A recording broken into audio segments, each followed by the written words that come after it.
बिस्मिल्लाहिर्रहमानिर्रहीम, अस्सलाम वालेकुम। मैं हूं मखदूम शहाबुद्दीन। 14 अगस्त 2026 जुमातुल मुबारक का बाबरकत दिन।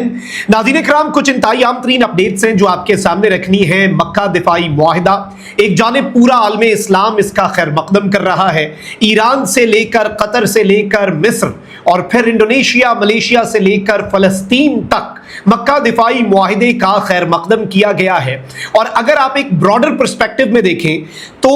आलम इस्लाम में किसी एक मुल्क को अगर इससे मसला हो सकता था तो वो मुल्क शायद ईरान होता, लेकिन ईरान इनसिक्योर नहीं है, बल्कि ईरान डीप डाउन इस मुआहिदे की वजह से खुश है। उसकी भी बड़ी आम तरीन वजूहात है और यही वजह है कि ईरान ने आलम इस्लाम का असासा करार दे दिया है इस्लामी जमहूरिया पाकिस्तान को। आज भी यौम आज़ादी के हवाले से ईरान के सदर की तरफ से बहुत बेहतरीन मैसेज पाकिस्तान को दिया गया। ईरान के सुप्रीम लीडर और उनके खास तरीन मुशीर जो हैं उनकी तरफ से भी स्टेटमेंट्स आई। लेकिन एक चीज ज़हन में रखिएगा, जो लोग तुर्की, सऊदिया और पाकिस्तान के दिफाई मुआहिदे को, मक्का ज्वाइंट डिफेंस एग्रीमेंट को एक पेपर टाइगर समझ रहे थे,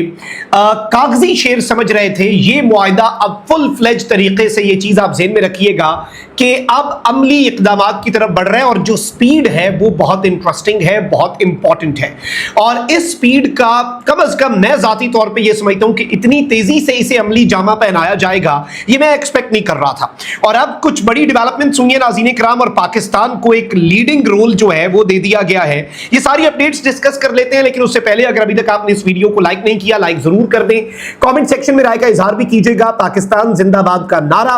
आपने कमेंट सेक्शन के अंदर नाज़रीन इकराम जरूर लिखना है। सबसे पहले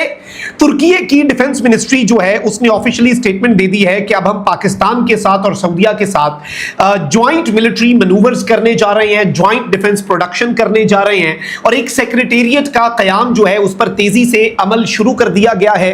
फॉरेन मिनिस्टर्स की कमेटी ऑलरेडी तश्कील पा चुकी है, तीनों ममालिक के वज़राए खारजा उसका हिस्सा हैं, और किसी भी लम्हे अगर कोई मुल्क ये समझता है कि उस पर हमला हो चुका है, उसे मदद की जरूरत है, वो इस मुआहिदे का वो आर्टिकल जो attack on one attack on all की तर्ज का है उसको इन्वोक कर सकता है। तुर्की ये पहले ही कह चुका है कि पाकिस्तान पर अगर हमला हो गया तो हमारे फाइटर जेट और वॉरशिप्स एक मिनट नहीं लगाएंगे समुंदर और फजा से वार करने के लिए, पाकिस्तान पर हमला आवर के लिए। और इस सब के अंदर अब सऊदी अरब के हवाले से भी पिछले साल SMDA हुआ, पाकिस्तान की फोर्सेस जो हैं वो अप्रैल के अंदर सऊदी अरब में पहुंची, JF-17 थंडर का पूरा एक squadron, thousands of troops, HQ-9 missile defence system, ये सब वहां पर तैनात हुआ। पाक सऊदी डिफेंस एग्रीमेंट एक्टिवेट हुआ। लेकिन अब चूंकि सऊदी अरब, पाकिस्तान और तुर्की इकट्ठे हो चुके हैं और पाकिस्तान को एक बहुत बड़ा लीडिंग रोल भी मिला है नाज़रीन इकराम, जिस हवाले से मैं कुछ डिटेल्स आपके सामने रखता हूं। और बहुत से लोगों को लगेगा कि रेड सी,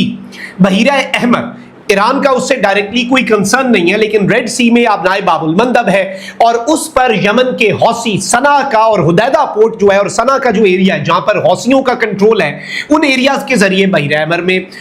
जो जहाज रानी है उसकी आमदोरफ्त को वो अफेक्ट करते हैं। वो वहां पर अपना जो भी उन्होंने मकासद हैं उनको पूरा करने के लिए ताकत का इस्तेमाल करते हैं, बैलिस्टिक मिसाइल दागते हैं। पाकिस्तानी भी अभी शहीद हुए।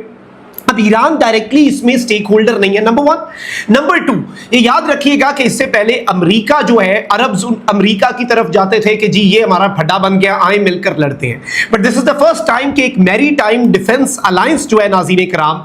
वो बन चुका है। और इस डिफेंस अलायंस में पहले भी कुछ ममालिक ने शिरकत की और सऊदी अरब में ये तीसरी मीटिंग हुई है। सऊदी अरब कहता है कि बहीरा अहमर को महफूज बनाने के लिए पाकिस्तान की फॉरेन मिनिस्ट्री ने कहा था ना, तर्जुमान दफ्तर खारजा ने, और मैंने 2 दिन पहले ब्लॉग में कह दिया था ये इनडायरेक्ट मैसेज है और इसके बाद एक बड़ी अनाउंसमेंट एक्सपेक्ट करें, जिसमें हमने कहा था कि हम इंटरनेशनल वाटर्स में जिम्मेदारियां निभाने के लिए तैयार हैं। अब ये चीज ज़हन में रखिएगा कि अब बाज़ाब्ता तौर पर सऊदी अरब के अंदर तीसरी मैरी टाइम डिफेंस अलायंस, समुद्रों में दिफा के पॉइंट ऑफ व्यू से, अटैक के लिए नहीं, एक दिफाई अलायंस बन रहा है इंटरनेशनल वाटर्स में। और जद्दा के अंदर ये मीटिंग हुई जिसमें 39 कंट्रीज जो है नाज़रीन इकराम उन्होंने शिरकत की। 15 कंट्रीज जो है, इन 39 में से 15 ममालिक जो हैं उन्होंने इस ज्वाइंट स्टेटमेंट को साइन किया, इसके ऊपर दस्तखत किए, और 13 ममालिक जो हैं उन्होंने फॉर्मली इस अलायंस को, जो मैरी टाइम डिफेंस अलायंस है, उसको ज्वाइन कर लिया है। और अब ये अलायंस जो है बाज़ाब्ता तौर पर इंस्टीट्यूशनल और ऑपरेशनल फेज के अंदर दाखिल हो चुकी है। ये एक फुल फ्लेज तरीके से खबर जो है नाज़रीन इकराम आ चुकी है। और इसमें मैं आपको ये भी बता दूं کہ سعودی عرب جو ہے، یہ ایک بہت بڑی خبر آ رہی ہے جی، ترکی نے پہلے اس کی حمایت کر دی تھی اس میری ٹائم ڈیفنس الائنس کی، اب ترکی، پاکستان اور سعودیہ کا دفاعی معاہدہ بھی ہے، تو اس ڈیفنس الائنس کے اندر تو یہ ممالک آٹومیٹکلی ہیں، اور اب سعودی عرب جو ہے اسے کمانڈر بنایا گیا ہے اس 13 ملکوں کے الائنس کا۔ سعودی عرب یہ جو نیول الائنس ہے، یہ جو سمندروں کے اندر حفاظت کے لیے، کسی پر حملے کے لیے نہیں، حفاظت کے لیے 13 ملکوں کا الائنس ہے، جس میں مزید ملک بھی شامل ہونے جا رہے ہیں۔ اس الائنس کا کمانڈر سعودی عرب کو لگایا گیا ہے، اور کس ملک کو ڈیپٹی کمانڈر کا رول دیا گیا ہے؟ ریڈ سی میں، وہاں پر سعودی عرب ہے نا، وہاں پر دوسرے نمبر پہ سیکنڈ ان کمانڈ کون سا ملک ہونے جا رہا ہے جو دنیا کو لیڈ کر رہا ہے، ڈیفنس الائنس کو لیڈ کر رہا ہے؟ آج 14 اگست کے دن یہ خبر آئی ہے، اور سعودی عربیہ نے یہ اناؤنسمنٹ کی ہے کہ ڈیپٹی کمانڈر آف دا میری ٹائم ڈیفنس الائنس، یہ رول جو ہے یہ ہم نے پاکستان کو دے دیا ہے۔ سو پاکستان گیٹس دس رول۔ سعودی عرب نے 13، اب یہ ماریو نوفل ہے، انہوں نے بڑا دلچسپ ناظرین کرام اس پر تجزیہ کیا کہ سعودی عرب نے 13 ممالک کو اکٹھا کیا ہے ریڈ سی کی حفاظت کے لیے، اور اس میں واشنگٹن کا انتظار نہیں کیا گیا، امریکہ کو ڈچ کرا دیا گیا ہے، اور اس سے یہ بات ثابت ہوتی ہے کہ اب عربز جو ہیں وہ یو ایس پر ریلائی نہیں کر رہے، اور سب سے پہلا سٹیپ سعودی عرب نے لے لیا ہے۔ اب اس سب کے اندر یہ کہا گیا ہے کہ آفیشلی سعودی لیڈ ملٹی نیشنل میری ٹائم ڈیفنس الائنس کو 13 ملک جوائن کر رہے ہیں، اور باضابطہ طور پر ناظرین کرام یہ بلاکیڈ اور جو معاملات چل رہے ہیں ہر چیز کو یہ دیکھیں گے۔ اس میں 2 ممالک عرب ملک نہیں ہیں، ایک تو یو اے ای نہیں ہے اور عمان نہیں ہے، اور دونوں کے اپنے اپنے سٹیکس ہیں، ظاہری بات ہے you a E has a problem,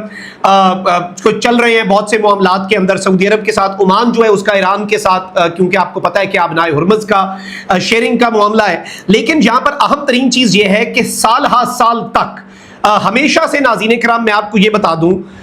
کہ پاکستان جو ہے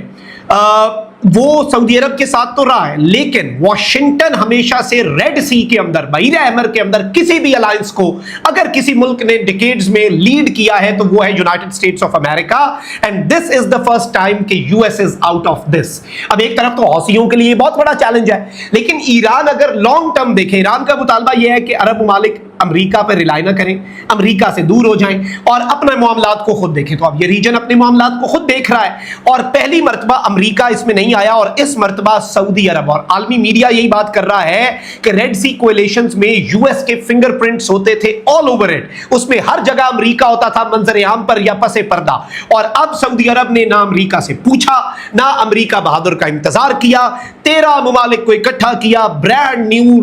نیول الائنس تیار کیا، اور ورلڈ کے کرٹیکل شپنگ روٹ کو پروٹیکٹ کرنے کے لیے یہ قدم اٹھایا ہے۔ اور سب کے اندر ناظرین کرام باضابطہ طور پر یہ جو سینیریو ہے یہ انٹرسٹنگ بن چکا ہے، اور ان اے وے دیکھا جائے تو ان دا لانگر رن حوثیوں کے لیے یہ بڑا چیلنج ہے، بٹ ایران جو ہے وہ اس ڈیولپمنٹ کو دیکھ کر شاید سکھ کا سانس لے رہا ہو کہ بھائی امریکہ پر ریلائنس بھی کم ہو چکی ہے۔ یہ ساری اپڈیٹس امپورٹنٹ تھیں، لیکن اگر ابھی تک آپ نے اس ویڈیو کو لائک نہیں کیا، لائک ضرور کر دیں، کامنٹ سیکشن میں رائے کا اظہار بھی کیجیے گا۔ پاکستان زندہ باد۔